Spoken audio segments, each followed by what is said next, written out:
Hello everyone and welcome back to my YouTube channel. Welcome to our second video on the channel. And before I say anything, I would like to say thank you from the bottom of my heart. Thank you so much for subscribing. We are currently on 120 something subscribers, and that is because you guys are so kind. You guys are so beautiful, to say the least. And thank you for sharing, thank you for liking the video.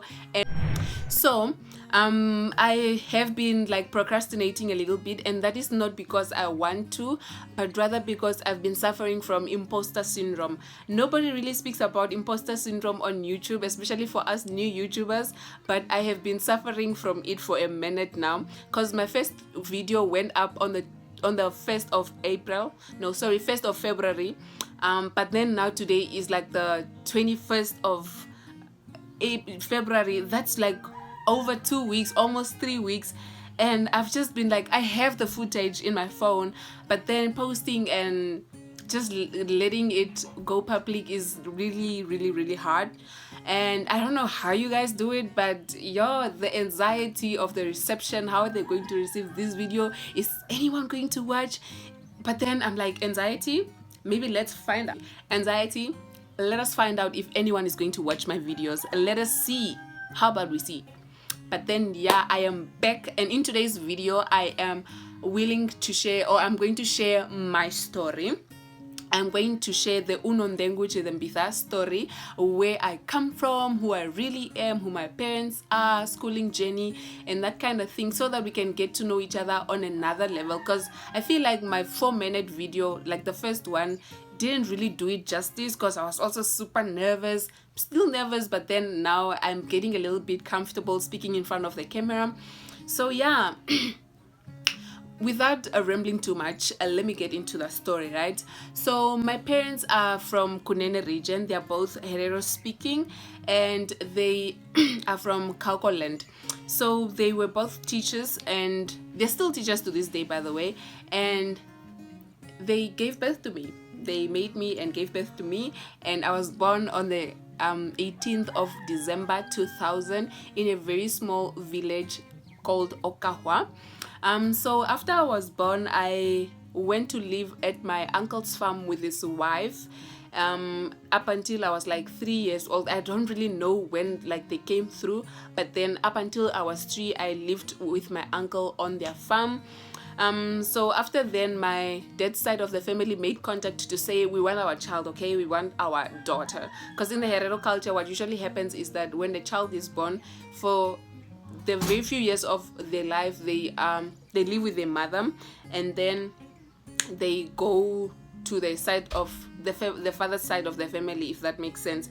So that's what usually happens. But then there's those fathers that, like, when the child is born, they want the child, okay? You cannot tell them anything.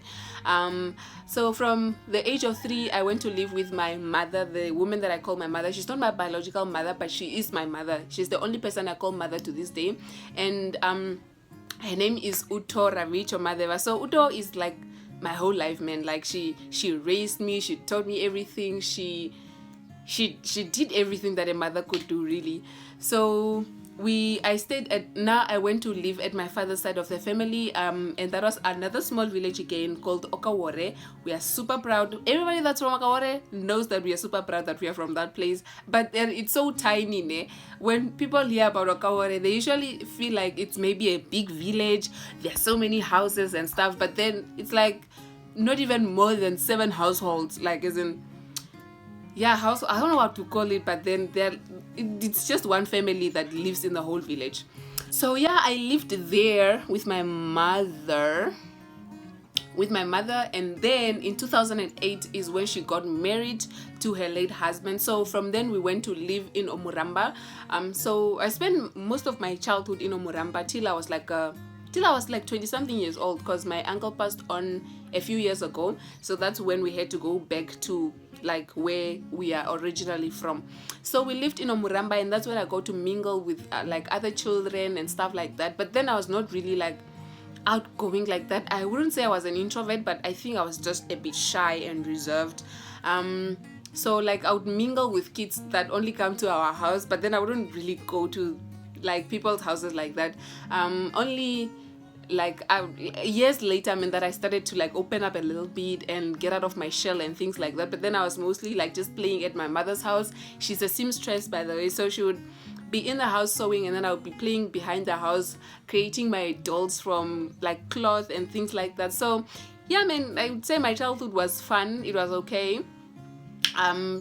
So this whole time since 2006, I'm going to school, right? So I do have school friends that when like after school holidays, when we go back to school, I'm meeting my friends. So I think that is one of the main reasons where I wasn't really mingling with the village children, because I knew that when school opens, I'm going to my besties, okay?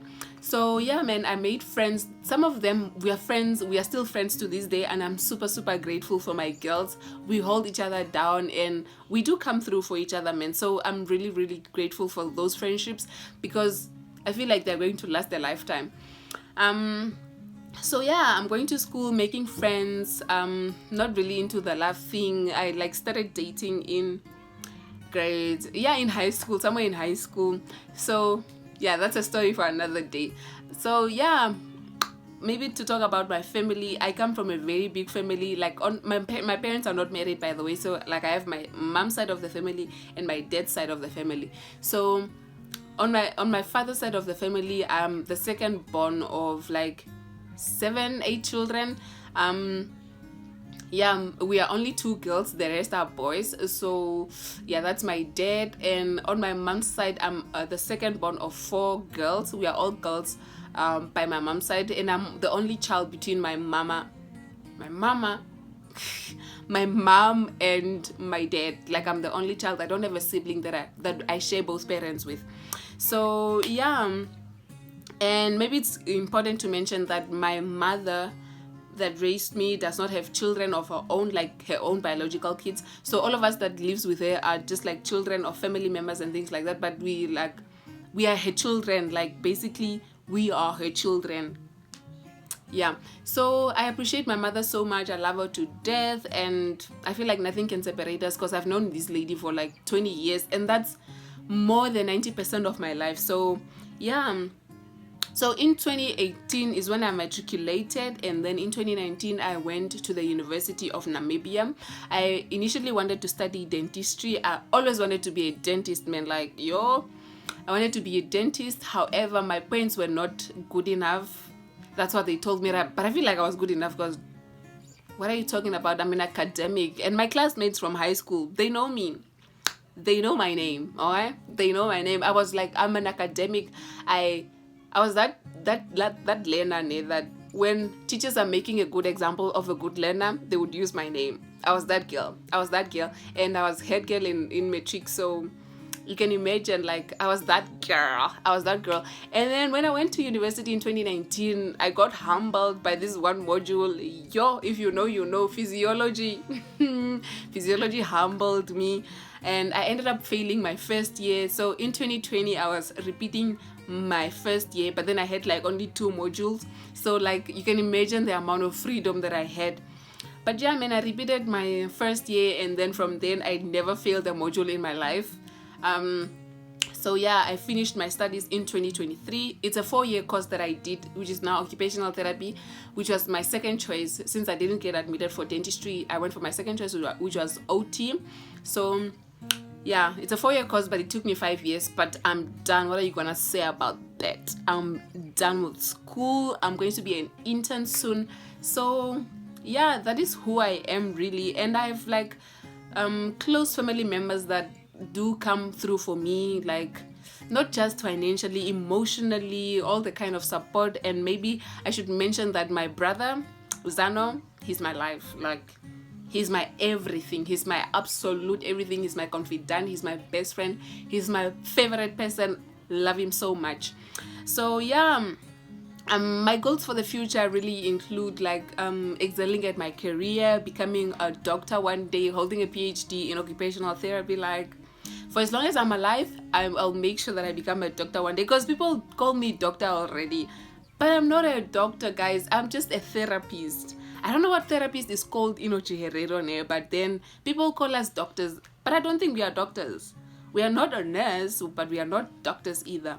But yeah, we are therapists. Maybe you can comment down below what a therapist is in Ochiherero so that people can stop calling me doctor. But it's also okay. I do like when somebody calls me doctor, like I respond because I know I will become a doctor one day, like rightfully. So yeah, man, I would also like to have a family of my own in the future. I want to have a lot of children, like a lot.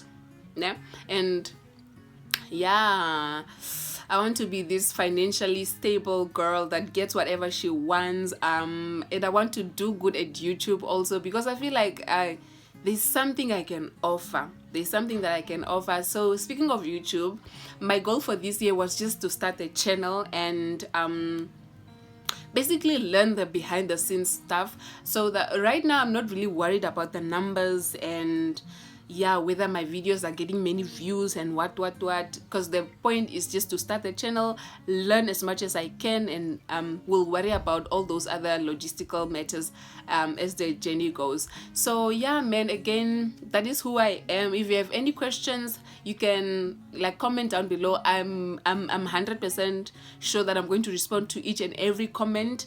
And yeah, man, share the video with a friend or two because it's definitely good for your soul and my soul, and in the long run this can benefit both of us as well as other people as well, because I have a lot under my sleeve. And yeah, man, that is who I am. That is my story. I thought it was right for me to share this at the beginning of my YouTube journey, so that we can get to know each other a little bit better, so that you can know to the person, like you can know the person that you are subscribing to. Yes, because I don't feel like it's right to just ask people to subscribe, but then they don't even know what they're subscribing to, you know. So with that being said, this is the end of my second YouTube video. Please do keep the comments coming, suggest videos down below that you'd like me to share and things like that. Like I mentioned, we do lifestyle related content, so I think one of the next videos is going to be a story time, and I hope that is going to be so fun, and then maybe tips on something. And the good thing about my tips is that it's mostly things that I am either trying out as we go, or things that maybe that I just did recently, because I've not been living, man. I've just been surviving at this point, because you know, money plays a role. So it's a good idea that you subscribe now, so that we can try out these things together, so that we can go through this journey together. And maybe if it doesn't work out, say now I share a tip on maybe saving money or something, we can like engage on my different platforms, and then we can share different things and share your experiences with me, because I'm willing to learn from you guys in as much as I'm willing to share what I have or what I know. So yeah, thank you for watching this video, and I will see you guys in my third YouTube video. Bye guys.